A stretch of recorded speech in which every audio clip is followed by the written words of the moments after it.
Andito tayo sa ating area. Ito, may dala tayo na asin. 40 kilos ito mga kabayan. Dahil nagbili tayo 2 sako, 80 kilos plus ammonium. Ayan o.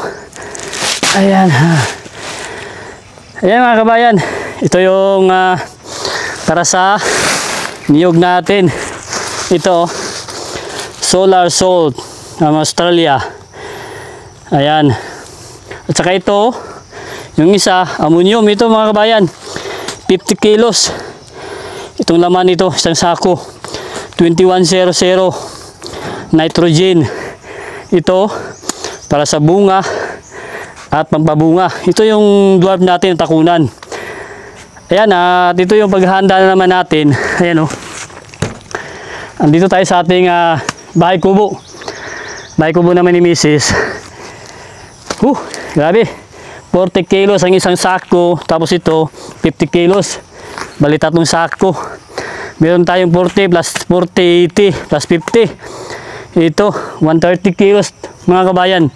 Ipakain natin ito sa ating mga centennial na mga lubi. Niyog. Ayan o. Yung centennial natin. Ito mga kabayan o. Ayan o. Ayan. Yan po yung mga abunuhan natin ng mga centennial po natin. At saka ito. Yan o, mababa pa lang o. Pero gawing bunga. Hitik sa bunga. Abunuhan din natin. Ayan o.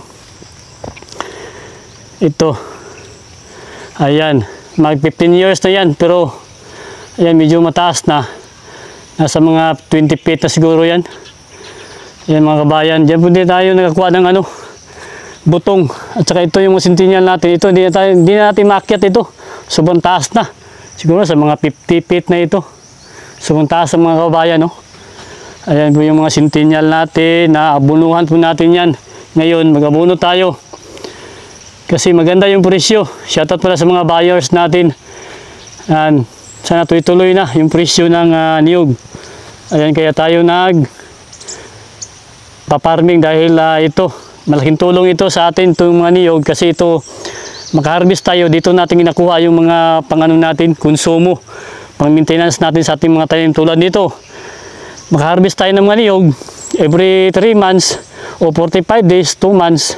Ito, yung binta nito, ito ginabili natin ng mga abono ng ating mga durian, ito, puyat, rambutan, atis, yung mga dwarf natin. Kasi maliliit pa man, kailangan pa talaga ng maintenance. Kaya malaking tulong ito, itong niyog natin mga kabayan. Kasi makaharvest tayo, yan, may pang ano na tayo, allowance dito sa ating area.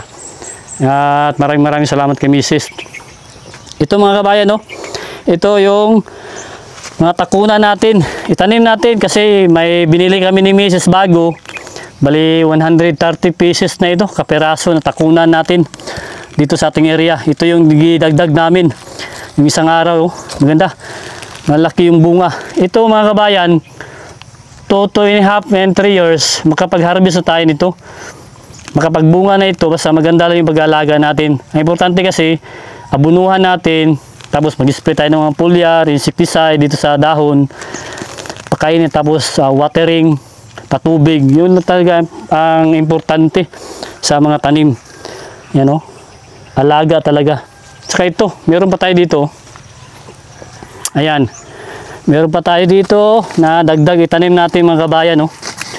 Ito, napaganda. Napaganda ng ating mga dwarf takunan. Yan mga kabayan. Itanim natin yan. Saka ito, pinasilong natin, seeding sa ating mga kalamansi. Yung kagandahan ito, daming bunga ng kalamansi natin mga kabayan. Update na po tayo sa ating mga tanim. Ayan, mga tanim po natin. Saka yan, mag-abuno tayo mamaya. Ito, daming bungaw. Yung niyog natin, you know. Ito kagandahan. May drone shot tayo. Ayan. At saka doon din nung ano natin, no. Yung mga gitanim natin na mga dwarf takunan. Ito, napakalusog ng ating durian, puyat ito mga kabayan, no. Ang ganda ng kanyang tindig. Ito, nag-plasing siya. Yung mga dahon, no. Ito, maganda yung panahon ngayon eh.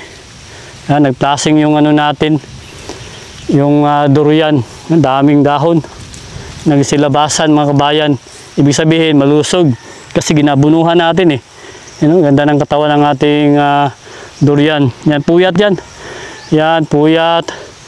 Ito, puyat din. Magti 3 years na ito. Ito, puyat din ito. Yan, oh. Yan.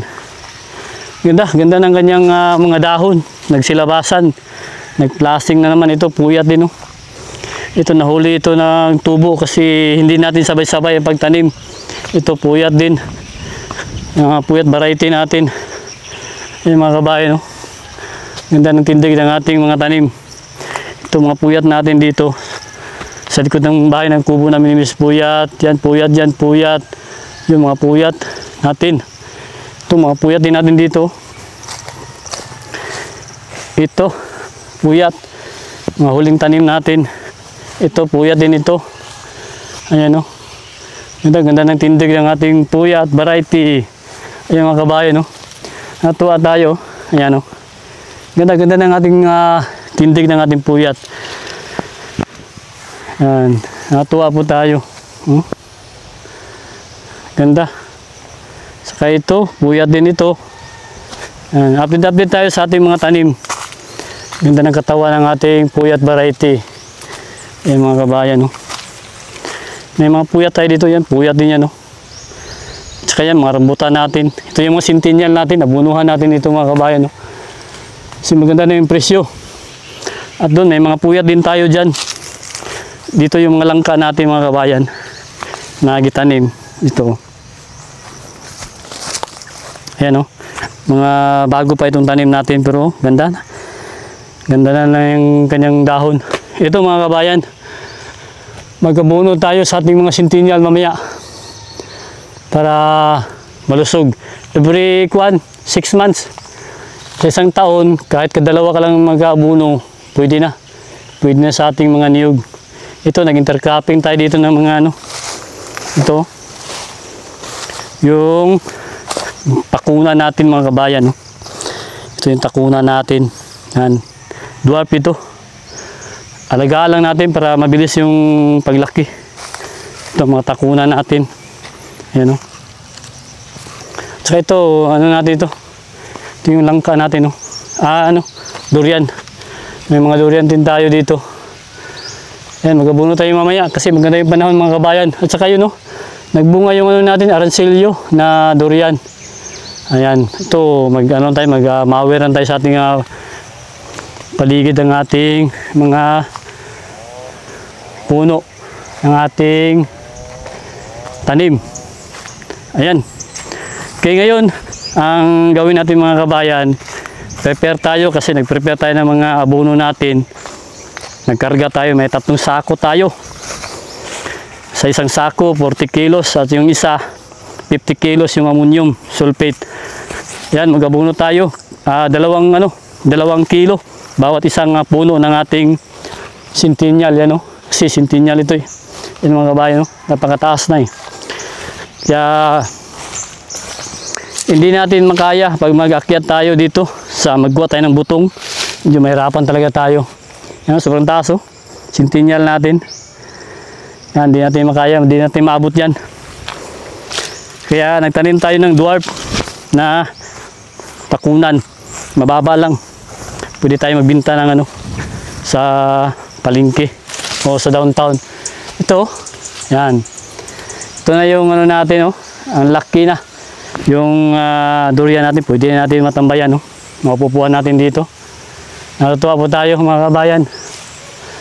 Ayan, malaki na yung natin, durian. Oh. Nag-plasing na siya. Nag-plasing na yung mga dahon niya. Ano? Ang lulusog, oh. Siyempre matutuwa po tayo kung ganito yung madatna natin sa ating area. Ang ganda yung mga dahon. Oh. Ang lulusog. Ito yung mga update natin sa ating durian. Oh. Ganda mga kabayan. Kaya mag-abuno tayo mamaya. Oh. Pati itong durian, abunuhan din natin. Maya hapon, mag-akyat tayo sa dito. Medyo medyo kaya pa natin ito akyatin, itong niyog. Medyo nasa pa ito, eh. 20 feet. Tingnan na, mga 15 feet pa ito. Medyo kaya-kaya pa natin ito. Subukan natin mamaya. Total may hakak naman ito. Ipakak natin. Ayan, magkuha tayo ng butong. Dali natin sa downtown. Yan o. Ayan, maraming bunga sa taas. Kasi bilhin natin sa downtown mahal. 50, 40. Yung isang buo ng Facebook ko mga kabayan. Oh, ayan, maraming bunga sa taas. Nagbili tayo ng isang araw. 40 pesos, maliit pa. Ito, ayan. Akyatin natin ito, mga kabayan. Ayan o. Magkuha tayo ng mamaya, ito, ayan. Sa makaya natin, akyatin natin. Ayan, may mga butong yan, no? Orange, masarap itong sabaw. Matamis ito mga kabayan. Ayan, daming isang buwig, daming bunga, isang buwig. Ayan o. Kasi ito yung, ito, hindi natin ito kaya. Masyado na itong mataas ito. Habok na itong mga kabayan yan, mga sintinyal na talaga yan. Hindi natin maabot. Pero ito, try natin mamaya. Kaya pa natin ito makyat. Ito, subukan natin. May dwarf tayo doon, pero wala, hindi muna natin kunan ng buko kasi similyahin namin. Ito, no? Patingin ko sa inyo, ha. Saka ito, yung mga rambutan natin. Yan, may update na tayo. Maraming bunga, oh. Yung rambutan natin, mga kabayan, no? Tingnan nyo. Ang bunga ng ating rambutan, hitik sa bunga. Ayan o, nakakatuwa lang. Daming bunga. May dwarf tayo doon, takunan. Tingnan natin ha. Yan, ito, gamawir lang tayo dito. I-mawir lang natin yung puno. Hindi na tayo nag-apply ng pamatay damo. Yung herbicide. Ito, may mga durian din tayo dito. Kaya update na po tayo muna sa ating mga tanim. Ito, langka natin ganda. Ayan mga kabayan. Ito yung mga pahabol natin ng mga durian. Oh. Mga D101. Nahuli ito pagtanim. Ito, may durian, may rambutan tayo dito. Yan, ito, malaki na din. Oh. Yung durian natin. Yung kagandahan kay mga balang araw, mga pinabangan din natin ito. Nag-plasing din yung durian natin mga kabayan. Ito. Ang dami ding mga dahon nagsilabasan. Nag-plasing din siya. Malaki ng katawan niya. Hindi yung mga durian natin. Oh. Yan, mga durian natin dyan. May mga durian tayo dyan. Saka dito, may durian din tayo dito. Sa harap ng bahay kubo namin ni Mrs. Yan po yung bahay kubo namin. Yan, may mga durian tayo dyan. Saka ito, may mga durian din tayo dito. Ganda ng kanyang mga dahon. Nag-plasing din mga kabayan. Oh. Yan, natutuwa tayo. At ito, durian din natin, no? Puyat din ito. Nag-plasing din, naglasilabasan din yung mga dahon, no? Natutuwa tayo mga kabayan. Ito, puyat. Mga puyat natin ito. Yan. Saka ito, puyat din natin ito. Nag-plasing din. Yung puyat natin, no? Ang lulusog ng ating durian mga kabayan, no? Ganda. Ayan, may mga durian din tayo, no? Yung durian din natin, durian. Puyat, mga variety yung durian natin. Ito yung ibiyag natin, langka. So ito, puyat din natin. No? Abunwa din natin ito. Mga kabayan, no? Ito yung mga puyat variety natin. No? Ganda ng dahon. Ayan, puyat din natin. Ito, maganoon tayo dito, mag-mawir. Tapos patabasa natin. Pag may bakante na tao, magtawag tayo, kontak. Ito, puyatin natin, no? Ang ganda ng kanyang mga dahon. Nag-plasing din siya mga kabayan. Ito, may bakante pa tayo dito. Taniman pa natin dito mga kabayan. Yan, may bakante pa tayo dito. Yan, magtanim pa tayo dito. Pero malaki pang trabaho dito kasi pakanalan pa natin ito. Ito po yung bahay kubo namin ni Mrs. Oh. Yung mga sintinyal natin. Dito, may puya tayo dito. Ayan, oh, ang ganda. Saka ito, may langka tayo dito. Yan, langka natin. Saka ito, yung dwarf. Niyog natin, takunan. Ito mga kabayan. Ito yung once takunan, no? May kulubot dito sa ilalim. Ayun po yung bahay ni nanay sa ni tatay. Oh. Salamat kay nanay sa tatay. Ito yung takunan mga kabayan. May kulubot yung dulo. Ito, daming bunga. Oh. Ayan. Ang gandahan lang, ito. Maabot na natin, no? Ayan, no? Ayan, mga kabayan, no? Maabot na natin yung bunga. Kasi mababa lang. Ito. Yan po yun. Sa baba lang siya. Tapos ito pa. Yung bunga ng ating takunan na variety. Dwarf ito. Yan. Mababa lang mga kabayan. Magpa 5 years na ito. Yan. Nag-umpisa ito nagbunga. 3 years nagbunga na ito. Nag-flowering na siya hanggang ito na. Dito tayo nagkakuha ng mga buko. Yan, bunga niya, no? Nagsalabasan na yung mga bunga. Dami, oh. Ayan, mga kabayan. Ayan naman, ito, mga bunga. Bali, similyahin natin ito. Ito, pagulangin natin. Kasi tanim natin ito. Kasi magandang variety, oh. Mababa pa lang. Ito yung hawak, ito yung katawan niya, oh. Nagbunga ito dito, eh. Nag-start siya nagbunga. Hanggang ito na, dito siya. Yan, yan, may bunga din yan, no? Maglabas na yan. Yan, ito may mga bunga, ito, bali ito at malaki, oh. Yan, ito, bilhin ito sa palengke, sa downtown. 40-50 na ito mga kabayan, ganito kalaki lang. Ito, pagulangin natin ito, sisimilyahin natin. Yan, oh.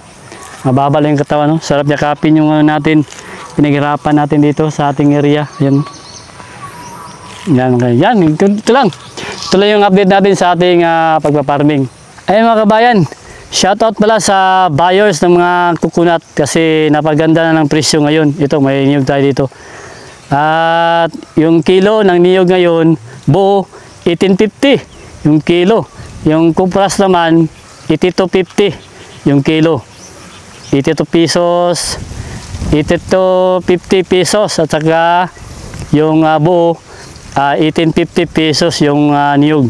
Napaganda. Shoutout sa mga buyers at saka mga coconut farmers. Yan, no? At binigyan ng halaga yung pagtatanim ng mga farmers ng niyog. Kaya kasi pang-export na yung mga niyog mga kabayan. Maraming mga pagkukunan, mga gamitan. Kaya nagmahal na yung kilo ng niyog ngayon. Kaya mga ka-farmers, maganda ang investment ng niyog. Ito yung maganda, yung dwarf. Kasi mababa lang ang panahon at saka mababa lang, less yung gasto. Kasi kaya mo lang abutin yung pag-harvest natin. Hindi na natin kailangan ng tao na magsungkit. Kasi ito, mababa lang. Kaya tayo lang yung mag-harvest, kaya-kaya po natin. Magkabinta tayo ng buko sa downtown. Ito, pira na. Ang kuha nila, 19 yung buko. Yung isang buko sa downtown. Itong ganito. Yung buyer doon. 19 pesos yung kuha nila. Ayan. Napakaganda. Thank you, thank you. Thank you sa blessings.